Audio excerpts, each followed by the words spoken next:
everyone! Welcome to Better English.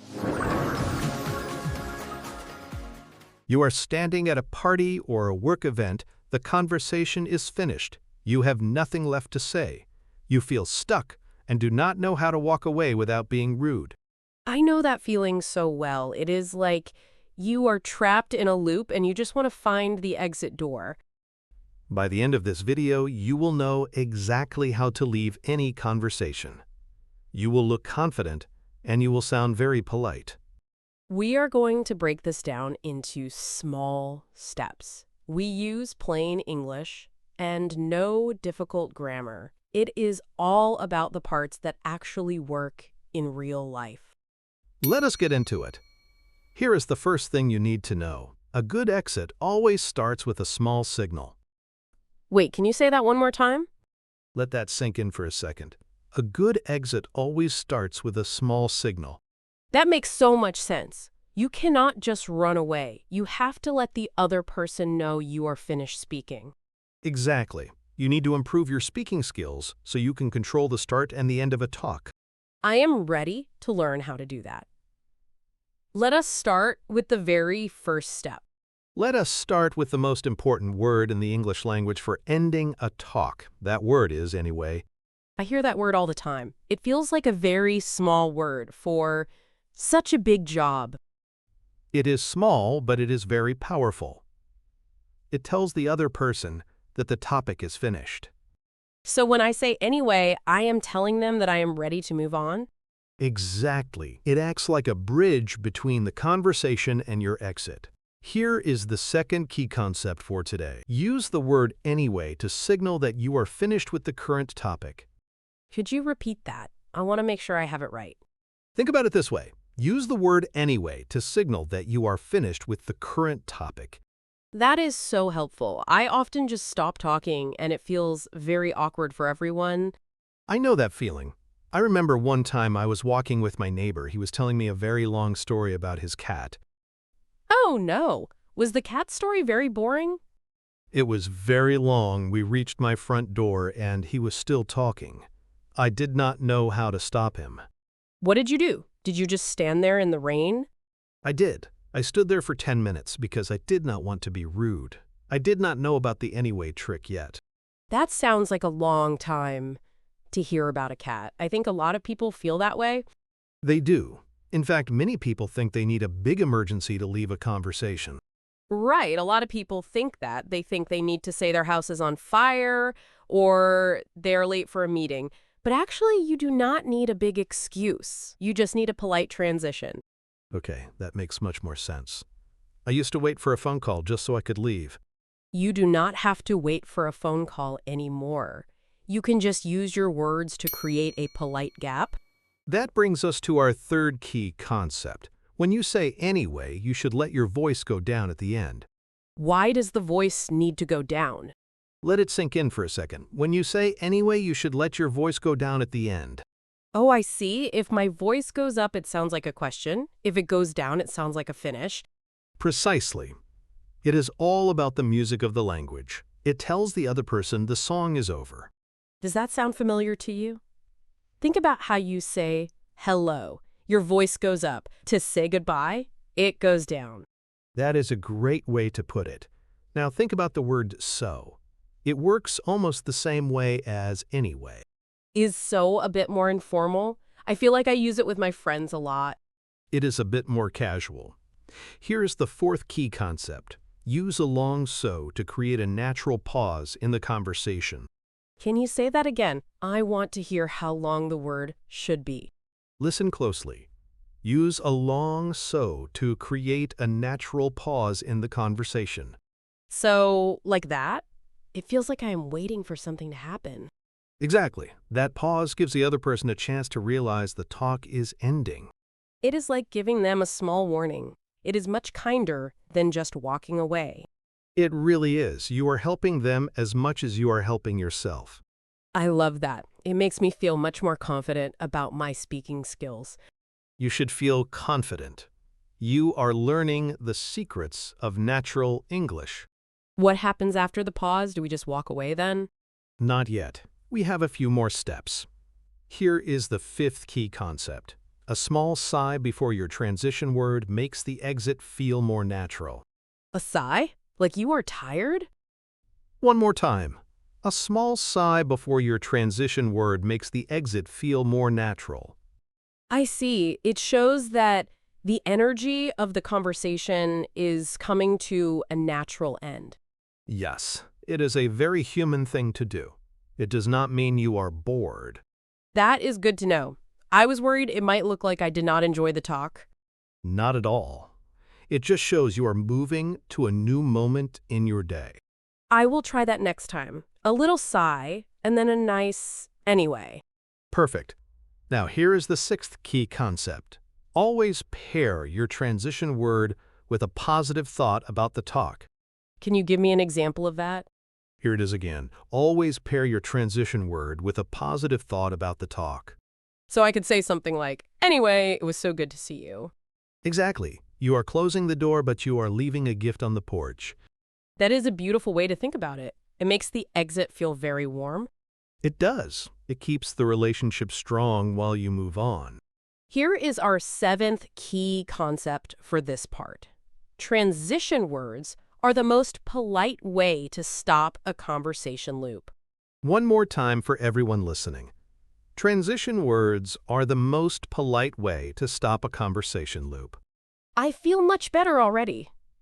I used to think I was being rude, but now I see I am just being clear. Now that we have our transition words, we need to talk about the compliment exit. This is my favorite way to leave. I like the sound of that. Everyone loves getting a compliment. It is true. When you leave on a high note, people remember you as a great communicator. So how do we do it? Is it just saying something nice and then running away? Not exactly. You want it to feel real. Here is our eighth key concept. A polite exit should always include a reason why you enjoyed the talk. Can you say that again? I want to write it down. Let that sink in. A polite exit should always include a reason why you enjoyed the talk. Like saying, I really loved hearing about your new job. Yes, it shows you are actually listening. People love to feel heard. I remember being at a big networking event last year. I was talking to a very famous designer. Wow. Were you nervous? I would be very nervous.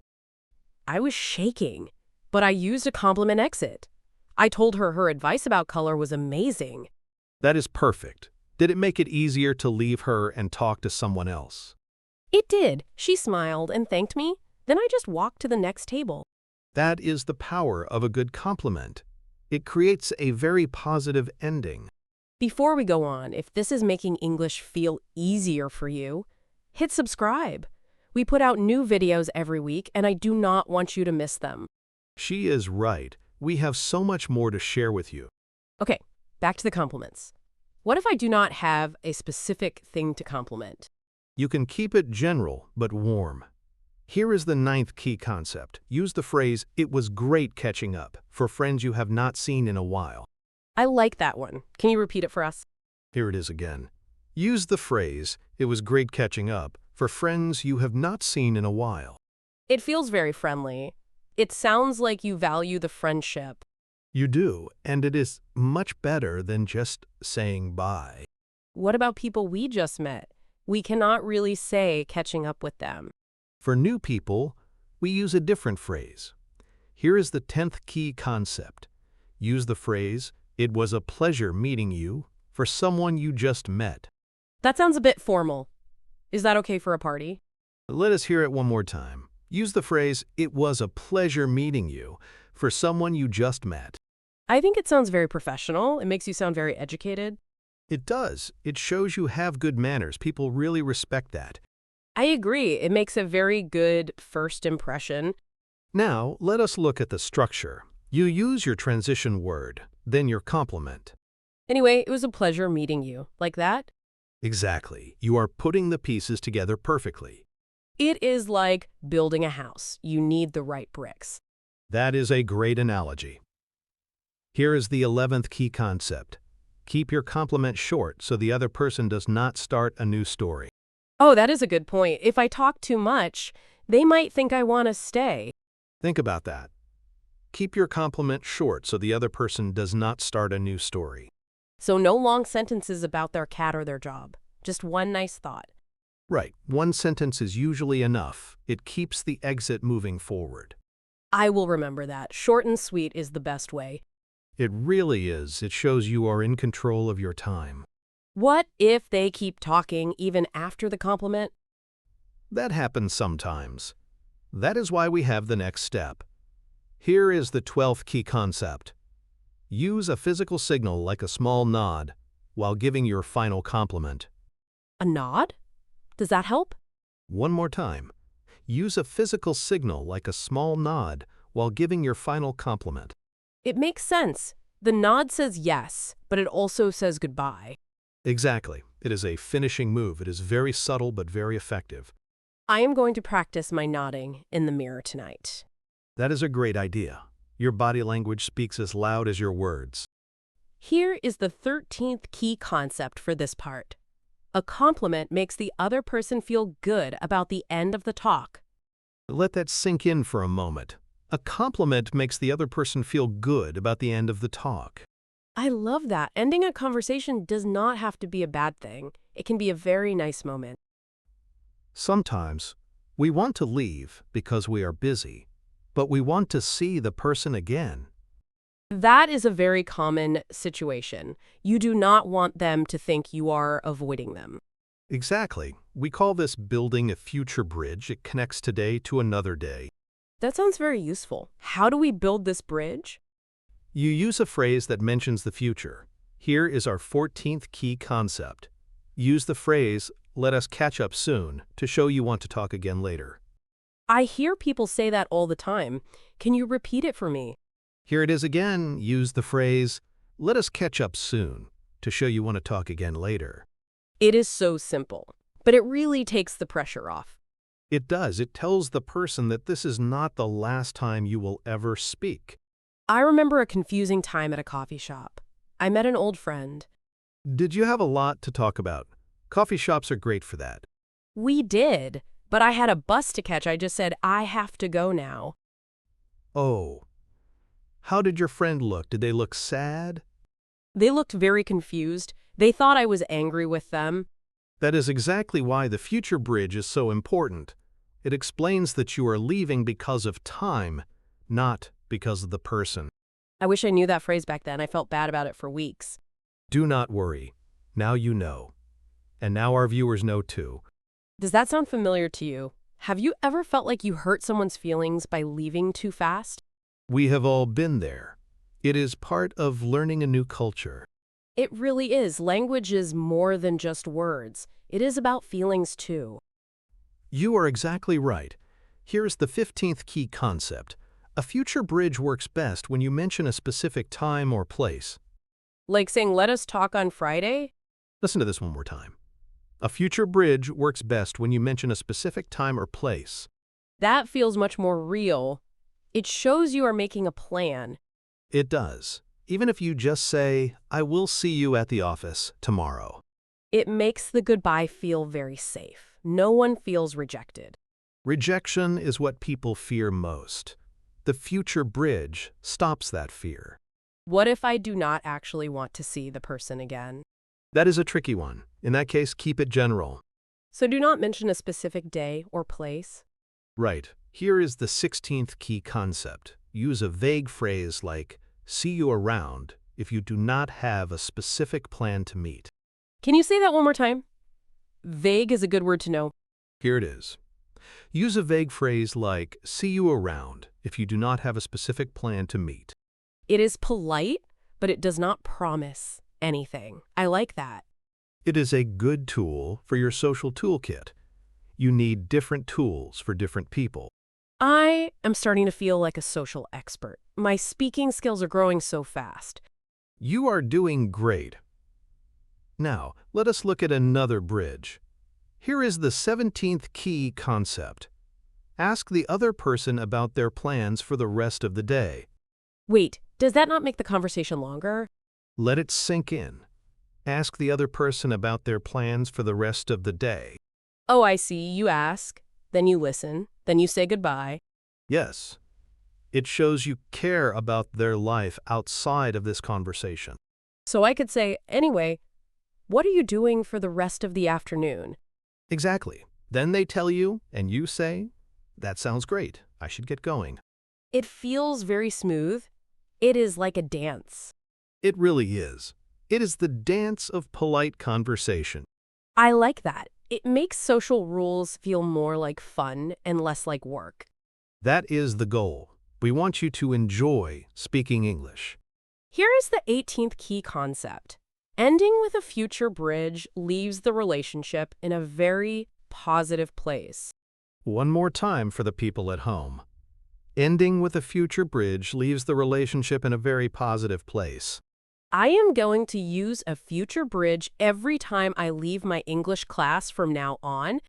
We have talked a lot about words, but your body speaks before you even open your mouth. That is so true. Sometimes I can tell someone wants to leave just by looking at them. You want to be that person, but in a polite way. You want to send clear signals.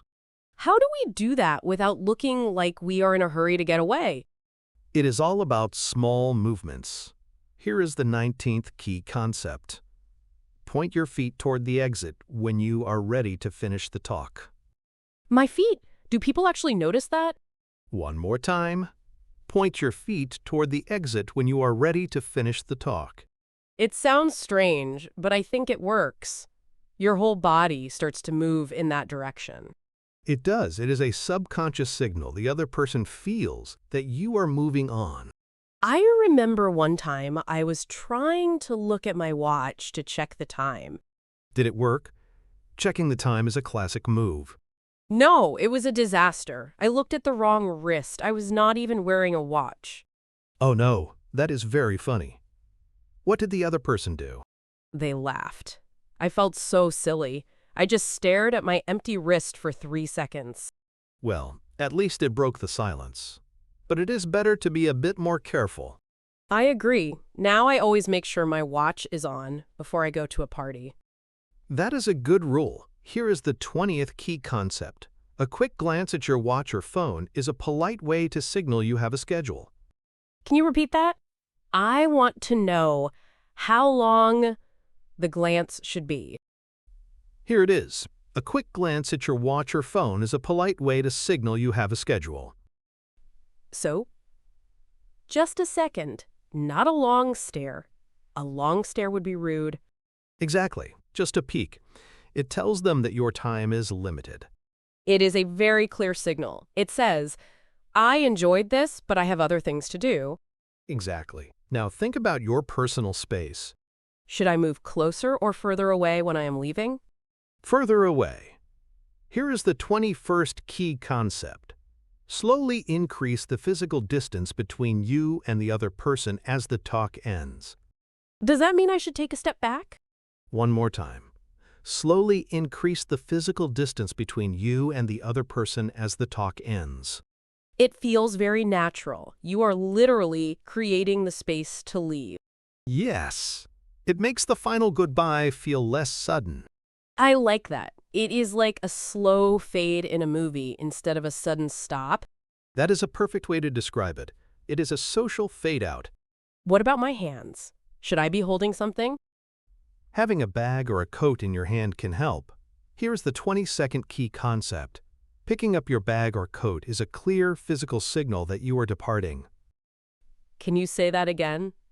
Think about it. Picking up your bag or coat is a clear physical signal that you are departing. It is like putting on your armor. You are getting ready for the world outside. It really is. It is a very loud signal without saying a word. I use that one a lot at work. I start putting my laptop in my bag. That is a classic office move. Everyone understands what that means. It saves so much time. I do not even have to explain myself. You really do not. Your actions do the talking for you. Here is the 23rd key concept. Physical signals help the other person prepare for the end of the conversation. One more time. Physical signals help the other person prepare for the end of the conversation. It is like a yellow light at a traffic stop. It tells them to slow down. Exactly. It makes the whole process much more comfortable for everyone involved. I feel like I am learning a secret code. This is so cool. It is a code, and once you know it, you can navigate any social situation. I am going to pay so much more attention to people's feet now. You will be surprised by what you see. People are always telling stories with their bodies. Here is the 24th key concept. Combining words and body language makes your exit feel professional and confident. Let that sink in. Combining words and body language makes your exit feel professional and confident. I feel ready, I have the words, and I have the moves. Sometimes, leaving is hard because the situation is a bit sticky. You mean like when someone just will not stop talking? Exactly. Or when you are on a phone call and you cannot see their body language. Phone calls are the hardest for me. I never know when to hang up. Phone calls need even clearer verbal signals. Here is the 25th key concept. On a phone call, use the phrase, "I will let you go now," to end the talk politely. I love that phrase. It sounds like I am doing them a favor. It does. Say it again with me. On a phone call, use the phrase, "I will let you go now," to end the talk politely. It is so kind.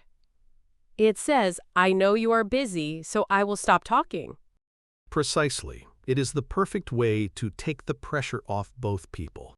I had a never-ending phone call with my aunt last week. She talked for an hour. An hour?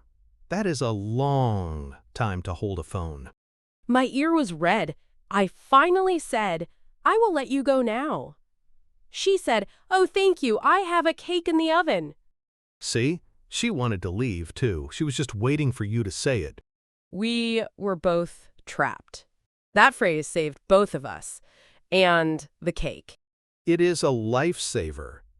Now, what about leaving a group of people? That is also hard.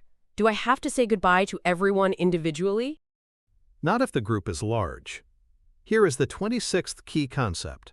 When leaving a group, make eye contact with one or two people and give a general wave.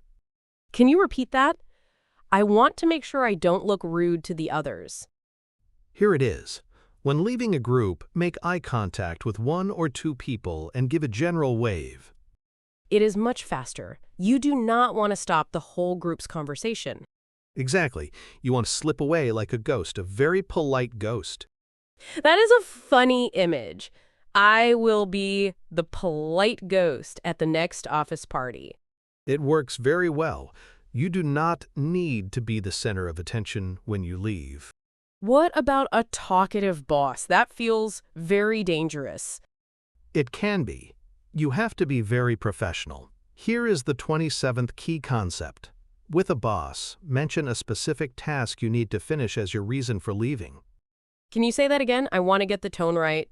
Listen carefully.